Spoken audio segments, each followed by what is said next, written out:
कैसे हैं आप सभी? मुझे आशा है आप सभी अच्छे और प्रसन्न होंगे। चलिए आज हम पढ़ते हैं पाठ 7।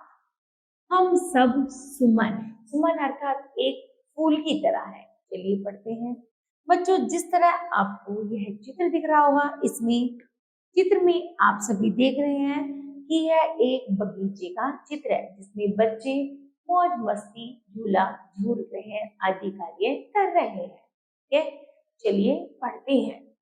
कवि बता रहा है बच्चों, कह रहा है हम सब सुमन एक उपवन के, की अर्थात बच्चों हम सभी सुमन है अर्थात फूल हैं एक उपवन के, एक बगीचे के।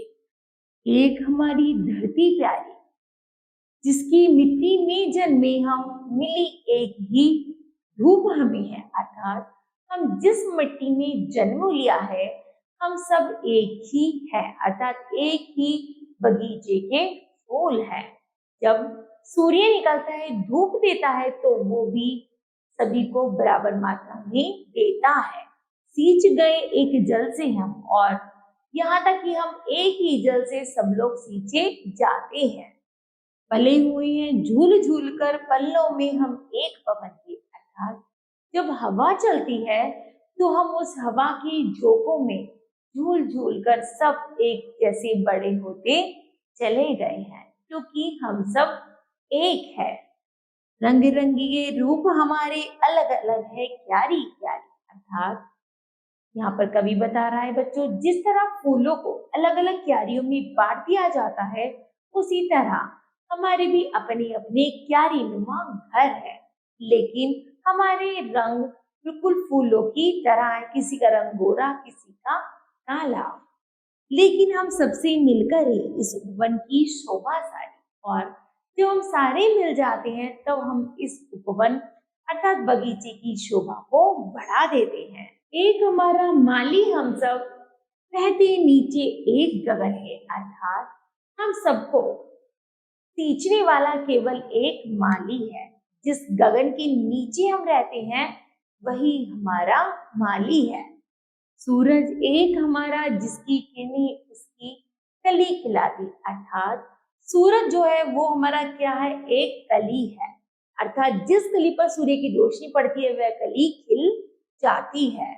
एक हमारा चांद चांदनी, जिसकी हम सबको नहलाती अर्थात हम सबका एक ही चांद है, और वह चांद हमें जब चांदनी प्रदान करता है और उसमें हमें नहला देता है तो वह सब कुछ करने वाला केवल एक है, और हम सब उसके वन की शोभाएं हैं। मिले एक से स्वर हमको है, भ्रमरों के मीठे गुंजन के अर्थात जिस तरह भ्रमर भोरा फूल फूल पर जाकर गुंजन करता है, उसी तरह हम भी उस बाग के फूल हैं कि हम लोगों को एक जैसा स्वर दिया है अर्थात हम अपनी इच्छा के अनुसार बोला चाहे जो भी हम गुंजन करें भोरे की तरह वो हम कर सकते हैं। कांटों में मिलकर हम सब ने हंस हंस कर है जीवन सीखा अर्थात हमारे समान जैसे फूल कांटों पर खिलता है, उसी तरह हमारा जीवन भी एक कांटों के समान है, और हम फूलों की तरह हम हंसते मुस्कुराते हुए जीवन में आगे बढ़ जाना चाहिए।